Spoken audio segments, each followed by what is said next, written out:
Hi guys, I'm back again today with another Buy Me a Coffee request, and this is Power Rangers Beast Morphers, history of Power Rangers. So this is an hour and 24 minutes, so we're gonna split it into three or four parts. We'll see how our time is. I recently I'm starting gym again, starting today, so that's why my time is now kind of like minimized than usual. So I'm cutting down on reaction time so that I can also go to the gym and focus on my health, right? So that is why I'm going to be splitting this into to shorter parts. We'll see. I'll try to do it in three parts, if not four. But anyways, come back tomorrow for the continuation, and this is Buy Me a Coffee, so thank you for the request. If you want to request as well, go check out the description for the link to Buy Me a Coffee. And if you want to check out my Patreon, go check it out. There's a lot of content there, like anime, series, and other reactions that don't make it on YouTube. So before we do start, don't forget to subscribe, click the bell button, and let's go straight into the video. Let's get it. Would you like to take a ride? On a carpet.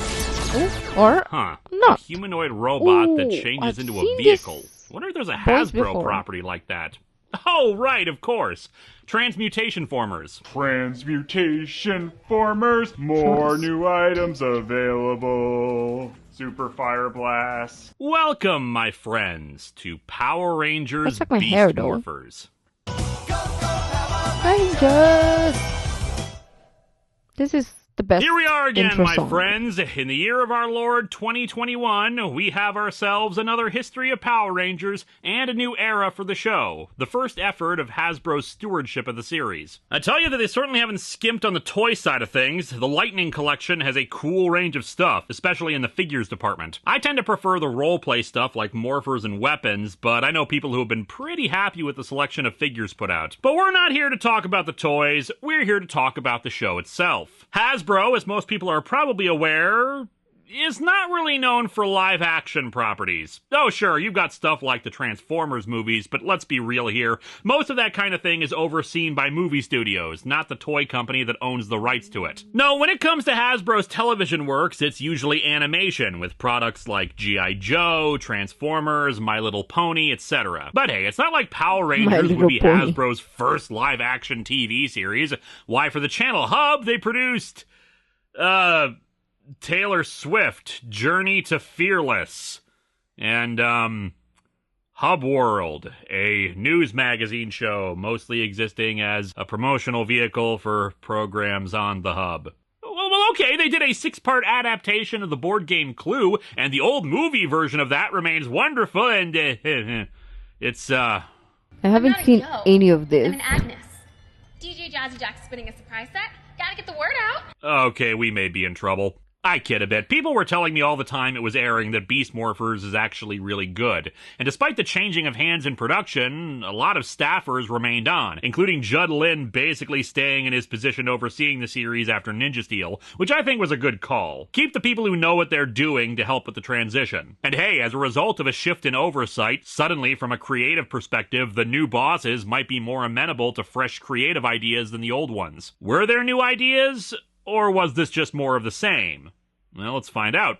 The series begins with Beasts Unleashed. Strangely, and what I think is a first for the show, unless the version I'm watching is different from the broadcast version, or I'm remembering wrong. I have been making these videos for over 10 years now. The episode actually immediately begins with the post-theme song credits and episode title. In fact, the theme song isn't until almost 8 minutes in, more than a third of the way through the episode. By that point, people would have forgotten the show's supposed to have it. Hell, this is actually a recurring problem for the show, with the theme song and first commercial break not occurring until a good chunk of the episode is already over, even though episodes seem like they're still structured to have a cold open that leads into it. Anyway, we open in the town of Coral Harbor, where they apparently realized at some point, wait a second, the morphing grid is supposed to be this huge source of power, right? Why don't we tap that thing for clean energy? They're minutes away from switching the towers on and using Morph X energy to hopefully end pollution in the world. We cut over to Riptide Gym, where I guess the Cobra Kais are training, as the teacher of a karate class, Blaze,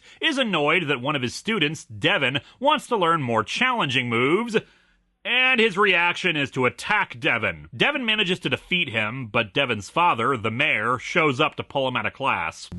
Thanks for the lesson, Blaze. This isn't over. Nothing shows you have the patience and knowledge to teach karate than being a petulant, violent jackass. Mayor Daniels is annoyed that his son spends all his time playing PS Vita and learning karate instead of getting a job. But you're an expert at video games. That's literally a conversation I had a while ago. So I was walking to the gym to sign up, right? Because I live close by to the gym. And my mom is like, why don't you enroll in like school instead of like going to the gym? I was like, what do you mean? No, thank you. Son, those aren't gonna take you anywhere. I don't know, karate led Tommy to like 3 or so career paths. They're heading to Grid Battle Force headquarters, where they're going to be tapping into the morphing grid. Devin wants to go in because the place has an amazing, supposedly unbeatable battle simulator, but his dad doesn't want him anywhere near it. He actually thinks the idea of tapping into the morphing grid is dangerous and stupid. Damn politicians standing in the way of clean energy. I bet he's in the pocket of big psycho rangers. Devin, however, decides to sneak in by using his phone to take a photo of his security badge. But hey, it's not like that'll work. This is the source of power not only to all Power Rangers, but soon the entire city. They're gonna have better security than just a badge reader. That looks a lot like you. It is me. Well, we'll see about that. Okay, weird that she doesn't know what the mayor looks like, but the other security guard will confirm with a retinal scan, just to be on the safe side.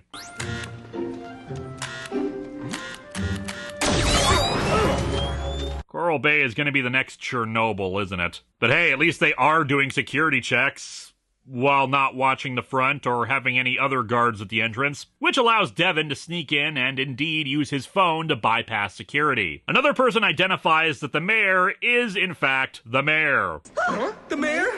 Yeah, it says so on that pass you were looking at. These are Ben and Betty, siblings, and also our comic relief duo for the season. I miss Victor Vincent already. Anyway, the person who identified the mayor, Zoe, escorts him through. Zoe works in laundry, a washout from the Battle Force Academy, but she still hopes to make a difference. Commander Shaw, who's in charge of Battle Force, gives the mayor a tour, starting with the laboratory. Nate Silva, the chief scientist, is a child prodigy who's been working at the place since he was 6, and he explains that he found a way to refine energy from the morphing grid into this Gatorade right here. Hence Morphex. The mayor explains his concerns, that every villain in every dimension, name-dropping Rita, Galvanax, and Sledge, has tried to steal the power of the Rangers to rule the universe. And now that you've wrapped it up with a ribbon, some evil mind will try to take it again. As Devin disguises himself as a scientist and is stopped by someone, we finally get our theme song.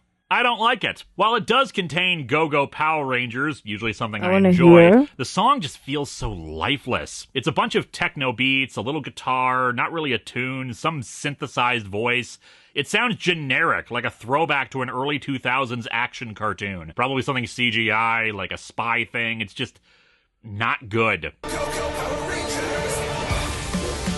Oh no. Some blame this on Nickelodeon insisting on 30-second theme songs. Even if it is an edict from Nick, I object to that being the problem because plenty of other shows can make 30-second theme songs work. Hell, during the later days of Zeo, the theme song there got shortened to 30 seconds. It shouldn't make a difference as long as the song is good and made for it. What's weird is that the actual music during fights is okay, with once again using shades of Go-Go Power Rangers as its primary leitmotif, but otherwise doesn't sound like the theme song in any way. Anyway, the guy just stopped Devin because he was going to the wrong place with his cart there. They go to the morphing lab, where the mayor is also being sent to. The commander wants to assuage his concerns by showing off that they've developed their own Power Rangers. The Morphex will flow from here, where it will combine with animal DNA. Then it'll flow into our 3 subjects, mutating their DNA. Does he know he's good! dead? It's been a while since Power Rangers decided to do some genetic manipulation. I look forward to seeing how many his son. Cronenbergs this results in. The mutation should work perfectly with teenagers. Oh, great! Heaven forbid we use adults in this job. See, I give a pass to stuff like Zordon, or hell, even Gosei for this sort of thing, because they're big, mystical figures who probably can sense who is the best of the best for this sort of thing, the ones who have the right mental and physical makeup to make these sorts of decisions in a way that a normal human can't understand. I really wince when it's other humans, especially ones with government funding, deciding, yeah, let's weaponize teenagers. Screw Cronenbergs, this is gonna be an Evangelion situation waiting to happen. Get in the Megazord, Shinji! Anyway, while Nate is showing off the Beast Morphers tech, Devin notices some kind of weird purple energy crossing through a computer monitor and down into some of the Mountain Dew full of morphing grid energy. It dissipates, though. The mayor is also told that for security reasons, they can't reveal the identities of the 3 Rangers. But, of course, when he leaves, we, and Devin, see that it's Blaze and 2 others who had been at the gym. Devin is found out when he sees some kind of snake creature inside of the grid energy. He warns them about what he saw, some kind of computer virus, but they detect nothing wrong. Still, Commander Shaw is not stupid, and while they hold Devin in a cell, she orders Nate to run a full check on the systems regardless. The other 2 Rangers are Roxy and Ravi, who aren't siblings like the similar names would suggest, which is good because the 2 used to date. But now that they're Rangers, the rules state that they can't be together, much to Roxy in particular's disappointment. Nate doesn't detect anything, so the countdown to activation of the towers continues. The ceremony's completed, and energy begins to flow, teenager DNA gets manipulated, and... Wait. The system's detecting a foreign virus. I hate this sound.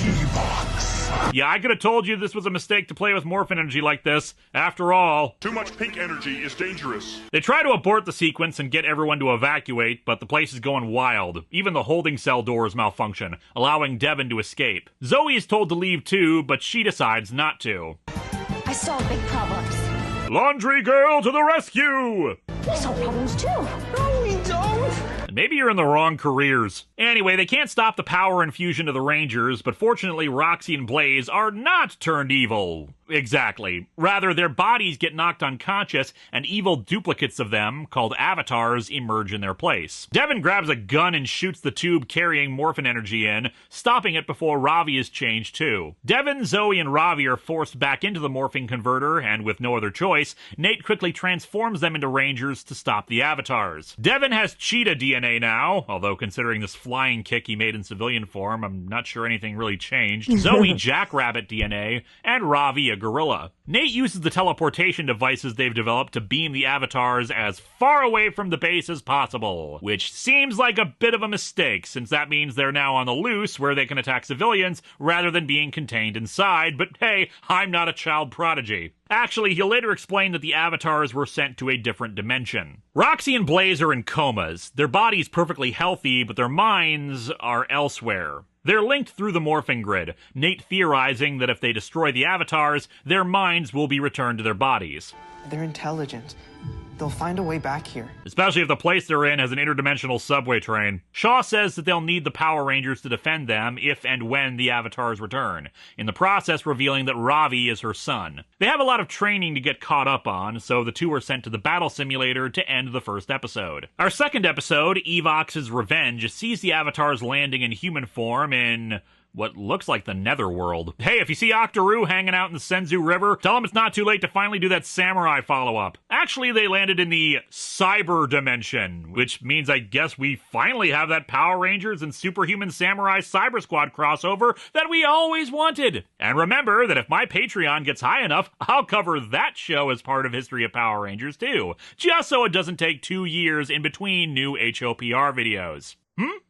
That was a shameless plug? Yes, I know. Anyway, the 2 meet Sprozzle, who currently rules this realm with the foot soldiers of the season, Tronics. who are all quickly zapped by Evox. It's here where we lay down the specifics. Evox is trapped in the cyber dimension and wants into our dimension. Morphec's energy could definitely teleport him out, but his own power is so great that they need a lot of it to teleport him between dimensions. The small amount they have can send Tronics and avatars through, though, so they'll be heading out to try to retrieve more. Back with the Rangers, they're introduced to the Beast Bots, robot helpers that have animal DNA in them, although what that means is never explained. They have organic bits fused to the tech inside them? And suddenly I'm fearing we're gonna have a We 3 situation in here. They all have their own personalities and names: Jax, Smash, and Cruz. The three can transform into weapons for them to use, as you saw at the start with Cruz turning into a motorcycle. And in fact, their Zords later on we'll see have multiple modes that they can transform into. I wonder if that transformation aspect was what caused Hasbro to elect to do this series instead of proceeding on with another one. In addition, they'll become the control consoles of their Zords. And of course, Cruz is our season requisite role for Kelson Henderson, just voiced this time. Back in the digital world, Scrozzle explains that he's hiding out here from a villain called Vargoyle, who is a lot more powerful and a lot less helpful to them. He built the Tronics to protect himself from them. They head back to Earth to steal energy, leading to a fight with the Rangers. The Tronics are okay foot soldiers. The pink/magenta color scheme is kind of unique, and they've got kind of weird armor over their shoulders and chests. The helmets are neat, though it's hard to glimpse details of them. A single eye, almost like a thin visor, a misshapen slit mouth, and a big red dot above their visor. Something about the red dot above there seems familiar. Despite being robotic, though, they just kind of make weird noises, almost like squawking.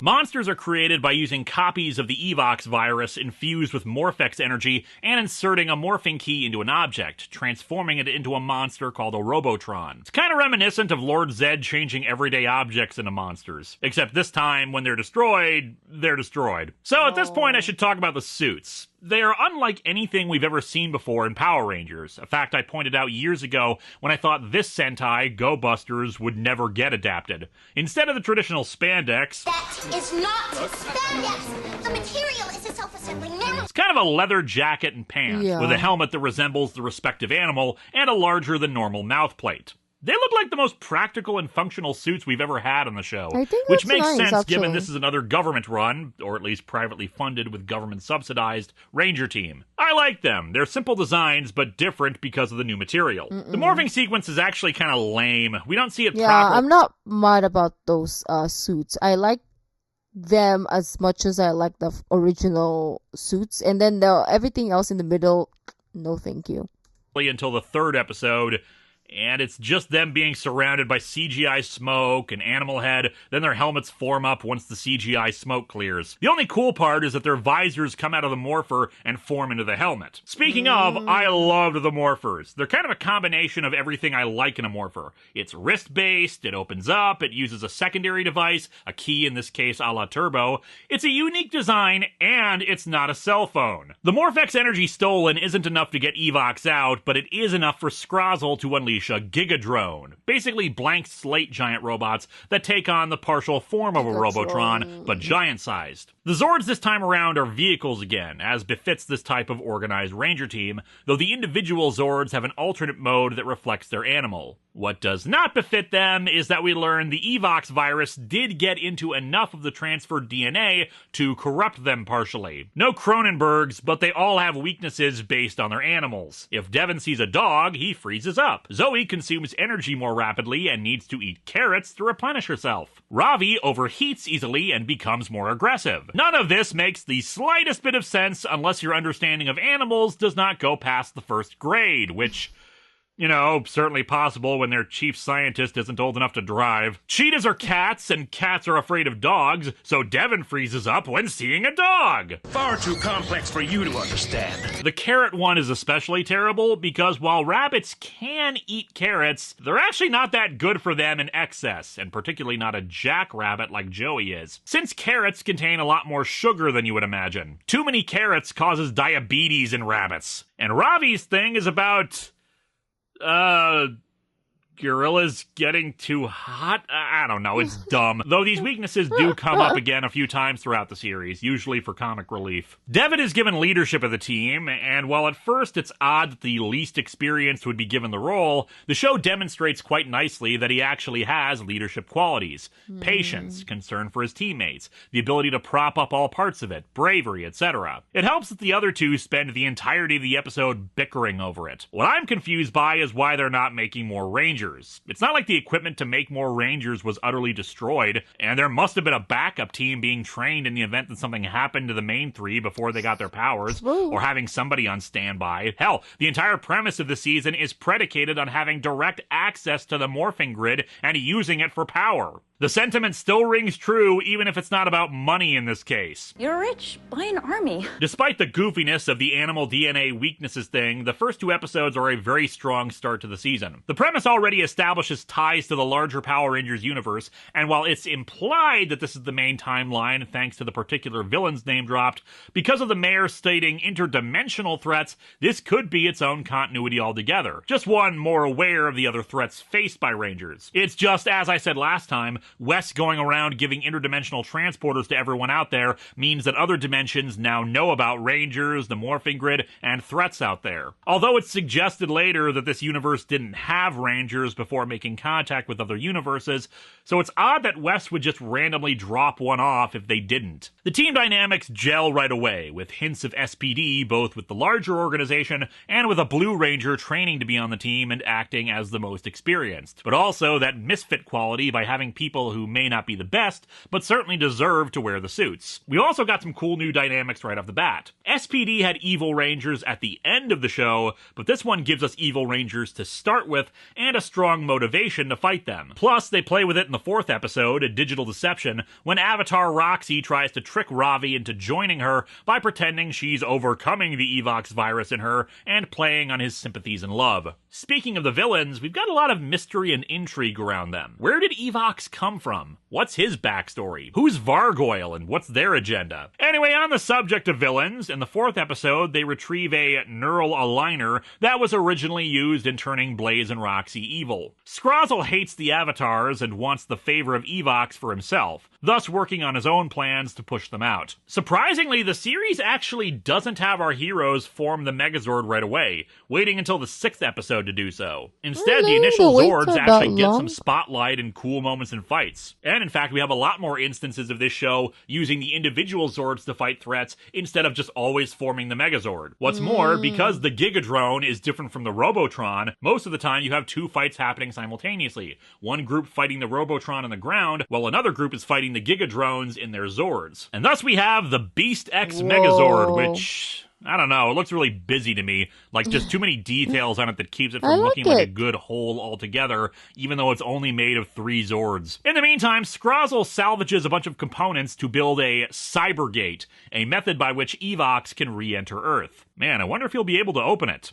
Anyway, episode 8 is called The Cybergate Opens. Scrozzle starts building the Cybergate on Earth, but the problem is they need a robot body for Evox to inhabit, and it has to be pretty advanced and powerful to hold him. As such, they kidnap Nate, who normally has to have an escort when he leaves the base because of how essential he is to the Rangers' operations, to construct something for them. With the stolen tech available to him, Nate comes up with an alternate plan. Construct the robot, but instead it's actually a Ranger suit, which he quickly links to himself to become the Gold Mantis Ranger. I whipped up an antidote. It's based on praying mantis DNA. But weirdly, instead of grafting the suit onto him, it actually duplicated the suit? And, like, made a silver Beetle Ranger out of the robot body? Who programmed it? How does it have a personality already? It's got a very do-gooder, overly enthusiastic personality at that, plus some decent jokes. How are they beating us? With flair! The Gold and Silver Rangers outfits don't really differ that much from the main 3, mostly just adding shoulder pads and a different jacket design. They look good, though it's odd that they're being introduced this early. Their morphers are described online as a cell phone, but if it is, it's one that can turn into a small gun. I dig it. So this new robot character is gonna need a name. How about Mr. Fantastic, super handsome, strong as steel? Nope, sorry, sure. we'd shorten it to Mr. Fantastic, but Disney doesn't own Power Rangers anymore, and they might get upset, so we're going with Steel. They explain that he's actually a cyborg. The process didn't just put insect DNA into Nate and Steel, but also transferred some of Nate's own human DNA into him. This makes no sense, and yet it's working. God, between this and all the animal DNA they're throwing around There's so everywhere, many DNA. this really will end like the Rick and Morty episode with everyone mutating into monstrous blobs. I'm not the one who haphazardly, mixed a bunch of nonsense together and created a bunch of Cronenbergs. Just watch, this whole thing is going to be another post-apocalyptic Power Rangers series like RPM. Hell, it even has a computer virus as the villain. It all matches. Here's what's crazier, though. As Phantom Roxas on Twitter pointed out, Nate actually created a Beetleborg. However, it seems the Cybergate was not completely destroyed in the battle, so they're able to repair it and plan to take Steel's body for Evox, leading us into Silver Sacrifice. After a failed attempt to capture Steel, General Burke, the military representative on the base, as well as the father of Ben and Betty, wants him shut down for the safety of the planet. The Rangers instead elect to destroy the Cybergate to eliminate Evox's need for Steel. However, when they arrive to deal with the gate, Ben and Betty are captured, and Steel elects to sacrifice himself to save them, allowing Evox to take over his body. And right now, your family needs me. With my body, Evox will be strong, but I know you can destroy him. But it turns out that human DNA saves him. His body is no longer compatible with Evox, so they're able to destroy the gate and force Evox back into the cyber dimension. Anyway, in the ensuing fight, which destroys the Cybergate, we see the Scarab Zord and the Mantis Zord and, that is not a mantis. Yeah, in the original Sentai, both the Gold and Silver Go-Busters were beetle-themed, just different kinds of beetles. According to Hasbro, the decision to change it up was for the sake of kids to make it easier for them to say and recognize the names. Because I guess kids can't distinguish two different kinds of beetles. But yeah, there you go. I guess it's just a Power Rangers tradition at this point to find one thing in the series they can call something it's not, even when it's blatantly obvious what it is. Still, their Zords combine together to form the Striker Megazord, bringing our count up to 2. Over the next several episodes, Blaze and Roxy compete to make copies of the Beast Morphers' DNA enhancements given by their animal DNA. Gorilla Strength, Cheetah Speed, Jackrabbit Jumping, to try to be enhanced